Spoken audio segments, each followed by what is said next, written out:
you're not a total stranger to the nutrition industry, then you've probably seen videos or articles or challenges of people quitting sugar and making it seem like it's the worst thing on the planet for you and that it's going to kill you. I tried to quit sugar as well, but what I didn't know was that I was actually making a huge mistake. Quitting sugar might sound like the healthy thing to do, but as a dietitian, I'm here to challenge that.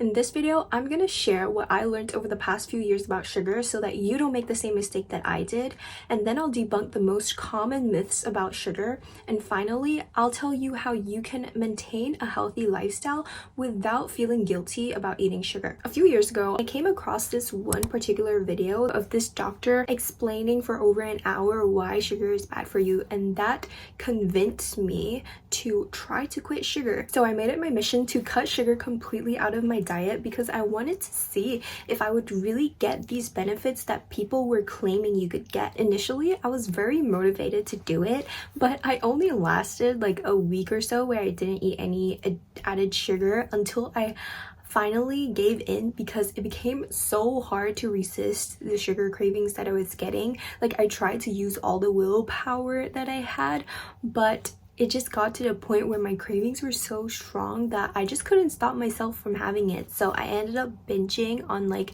these chocolates and cookies and all of the things that I have been trying to avoid so much that week. And the irony is that I actually ended up eating more added sugar that one night than I would have if I just didn't try to quit that entire week. So why did this happen? It was because the moment I told myself I could not have these foods, it became so much more desirable. Like, think of the forbidden fruit in Adam and Eve. When you don't allow yourself to have something, it becomes so much more tempting. So the decision to cut sugar out of my diet completely for that week was actually the mistake that I made. So does this mean that it's bad for you to cut sugar out of your diet?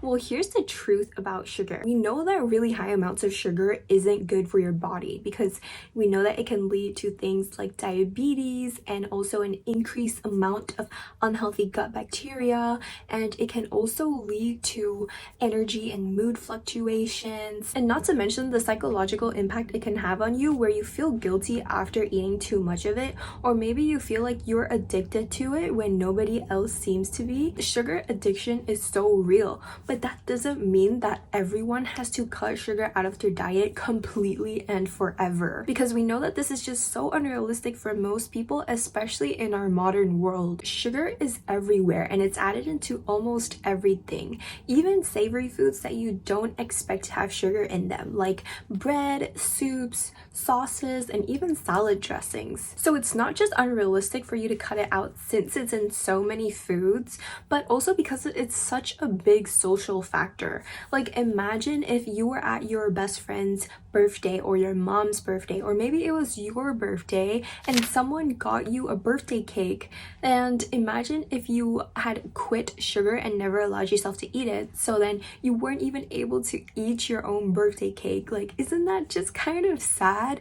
Because food is so much more than just nutrition. It brings people together. It's a form of social connection, and that is something that humans need. And even for people with diabetes, I don't know a single dietitian who has told someone to cut sugar out completely. Like, to be honest, if someone has diabetes, we usually tell them to reduce the amount of sugar that they're having, but we never say that you should cut it out completely because we know that it's just unrealistic and that food affects so many different aspects of our lives. Although most of us could benefit from cutting down on sugar a little bit, for us to go to the extreme of saying that you can never have it ever again, it's just almost impossible and so unsustainable. In fact, in the UK, the recommendation is for us to have no more than 5% of our calories coming from added sugar.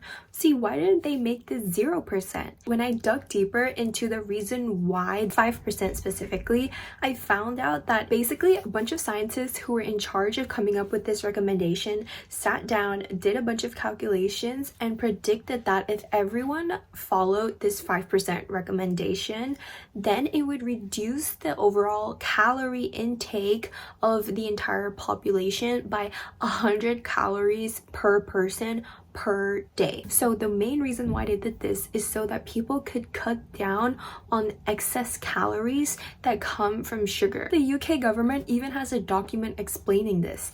In the document, it says, there is nothing specific about the effect of sugars when energy intake is held constant, apart from where dental caries is concerned. That means that they didn't really make this recommendation based on the fact that reducing your sugar intake to 5% of your calories is going to reduce your risk of type 2 diabetes. They only did this for the 100-calorie reduction benefit that it would have, so that it would reduce obesity rates. So the point that I'm trying to make is that instead of focusing on just your sugar intake, it's more helpful for you to focus on your overall diet and how balanced and sustainable it is. Hopefully by now you're convinced that you don't need to cut sugar out of your diet completely. This leads me to what I would have done differently a few years ago instead of trying to just quit sugar cold turkey. It would have been much better if I just allowed myself to have it, but to find a way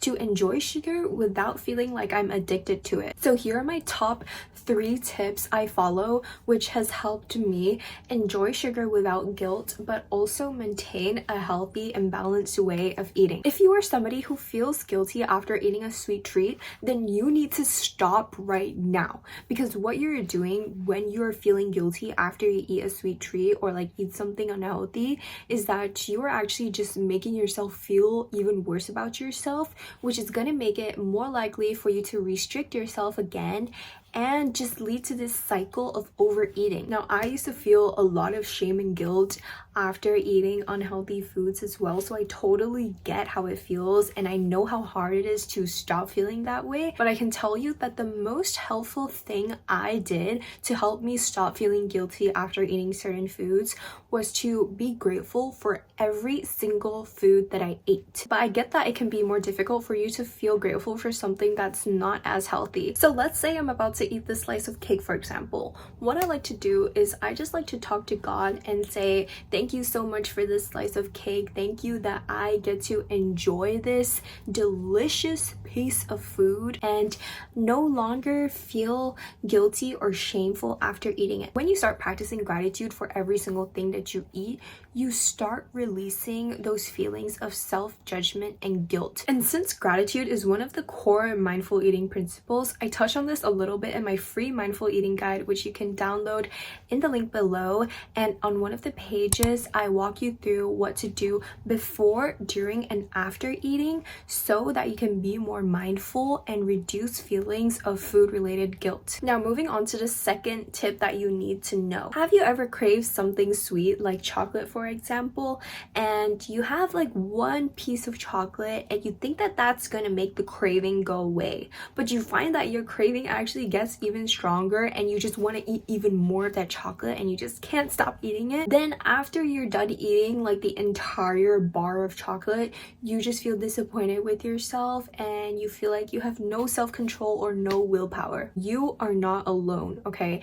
It's not because you don't have self-control or willpower, so stop blaming yourself for it. It's just because of the way that your body metabolizes sugar. So before you eat anything sweet, your blood sugar is going to be at baseline level. But then once you eat that piece of chocolate, it's going to go into your bloodstream and your blood sugar is gonna spike like this. So it's gonna go up, and when your blood sugar rises, your body wants to get it out of your blood and into your cells so that it can be used as energy. And what that does is from that spike, it actually causes a dip in your blood sugar and it goes below your baseline levels that you started with. And this dip can actually cause you to have more sugar cravings. So it will send signals to your brain telling you that, hey, your blood sugar is below your baseline level right now. So you need to eat a little bit more so that you can get up to that comfortable baseline level. And so that's why a lot of the times after you eat something sweet and you think that it's gonna get rid of your craving, it actually doesn't do that, and it makes you want to eat even more sweet things. So don't blame yourself, because this is just your body's biology and your body's metabolism. So how do you solve this problem? Well, I like to do the add not subtract method. method. So this was a method that was kind of popularized by Nutrition by Kylie, who is another dietitian. Let me explain how this works by just using that chocolate example again. So instead of forcing yourself to subtract the amount of sugar that you're having, so like don't just force yourself to have half a square of chocolate instead of one chocolate. Like instead of doing that, have that one square of chocolate with some added fiber and protein, because what fiber and protein is going to do is it's actually going to reduce that spike in blood sugar that you have after eating something sweet, so you're not going to get as much of a dip that goes below your baseline, so it's going to be less likely for you to get another sugar craving after that. So remember, add, not subtract. Instead of trying to not eat anything sugary at all, just pair that sugary treat with some sort of fiber or protein. For example, when I wanted to have this lotus Biscoff spread or these Nutella cookies, I paired it with some fruit and some yogurt so that I didn't get as much of a blood sugar spike, and this also will help you feel more satisfied and fuller for longer. And now for the third tip that I have for you. So many of us, myself included, crave sugar not because our bodies actually need it, but because there's something going on inside of us that we feel like we need to fix. It can be something like negative emotions like stress, anxiety, frustration, or even boredom. Once you eat a sugary treat, we've already talked about that blood sugar spike, but what actually goes on inside your brain?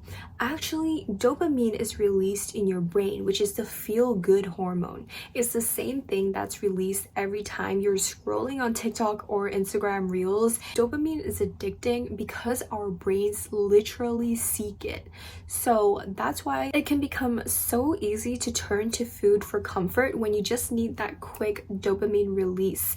And if you're feeling some sort of negative emotions, it can make it even easier for you to turn to food to try to get rid or suppress those negative emotions. So really, it's not about the sugar itself. It's about what's going on inside of you that you're not actually solving, but you're using sugar as a way to kind of escape that. So my final tip for you to enjoy sugar in a balanced way is for you to learn how to deal with your sugar cravings. And I've made this really easy for you, so you have no excuse to not do this, okay? Because you can just use my craving tool whenever you get a craving or the urge to eat, and it's going to guide you through what to do whenever you get a craving and how to address or tackle that. Apart from using the free craving tool, you also need to find healthier ways to cope with your negative emotions instead of turning to food. So you could do something like journaling, talking to a friend or family, going for a walk, or doing some sort of hobby, or even just taking a nap. All of these activities can help you process your emotions without turning to food. If you have tried doing all of those things and are still thinking about quitting sugar or going on a diet,